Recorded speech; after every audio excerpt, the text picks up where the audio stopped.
One of the hottest debates in the architects community is the format of the architecture document. There are some standards that are sometimes used when writing the architecture document that define various kinds of charts and diagrams to make the architecture easier to understand and implement. One of the most famous standards is UML. UML is defined as a modeling language that helps visualize the design of a system.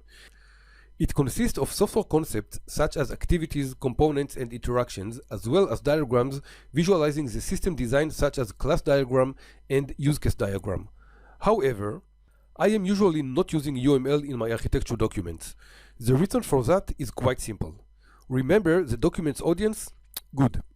Most of the audience will not be familiar with UML and will have no idea what's the meaning of the various diagrams and terms.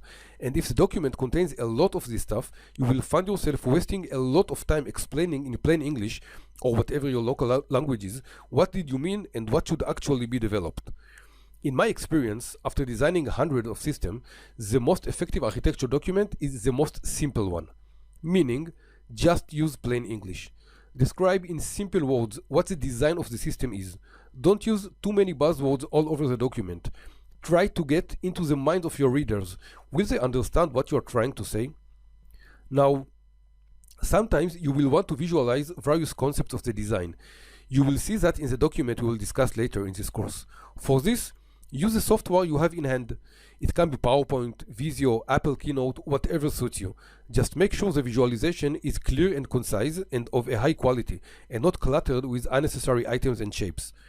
Now, if your client specifically wants UML diagram in the document, and I had only one such a client in my whole career, simply go through some UML tutorials and create the diagrams using tools such as Visio.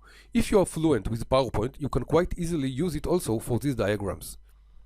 So to summarize, the architecture document should be simple. Use plain English to describe the requirements, concepts, and design, and use your favorite charting tools for visualizations.